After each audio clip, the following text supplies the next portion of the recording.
Sejumlah kelompok petani di Banjarmasin mengalami kendala dalam melakukan aktivitas akibat tingginya banyu pasang yang menggenangi area persawahan yang terjadi hampir sebulanan ini. Bahkan kerugian akibat keterlambatan penanaman padi ini diperkirakan cukup besar.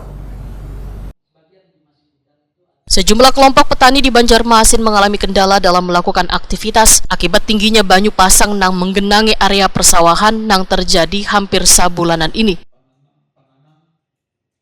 Kepala Dinas Ketahanan Pangan Pertanian Wan Perikanan Banjarmasin Yuliansa Effendi waya press release di kantor DKP 3 Jalan Banu Anyar Banjarmasin Timur Baisukan Jumat 17 Januari 2025 memandahkan berdasarkan siklus pertanaman padi di Banjarmasin memasuki bulan Januari hingga Maret merupakan waktunya bagi bubuhan petani untuk menanam padi lokal.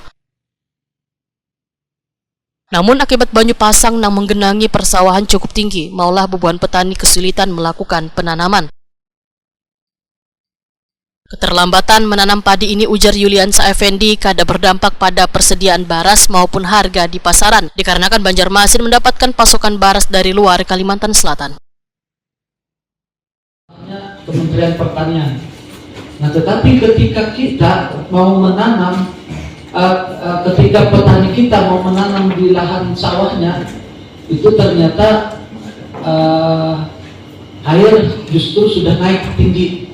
Nah, sehingga pertanaman itu tidak bisa dilakukan sambil menunggu air agak surut. Ternyata sampai bulan ini air terus naik terus. Nah, itu yang menjadikan kendala salah satu pertanian khususnya di Kota Banjarmasin ini. Dan ini seharusnya sudah masuk masa tanam, Pak. Jadi kalau menurut siklus pertanaman padi di Kota Banjarmasin ini, memang pertanaman itu sekitar Februari Maret. Oke.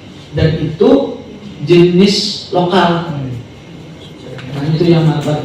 Jadi kita juga kemarin juga sempat berkoordinasi, sempat berkonsultasi dengan Kementerian Pertanian. Memang kesulitan kita di situ khususnya di Kota Banjarmasin. Kalau kita Kota Banjarmasin mengandalkan pertanaman padi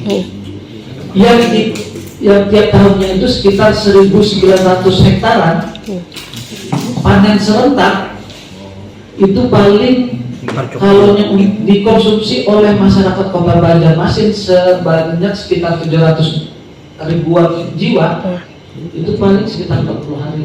Jadi bukan masalah stok, tetapi kalau stok itu adanya dari beras yang datang atau dijual oleh pedagang-pedagang ke Kota Banjarmasin.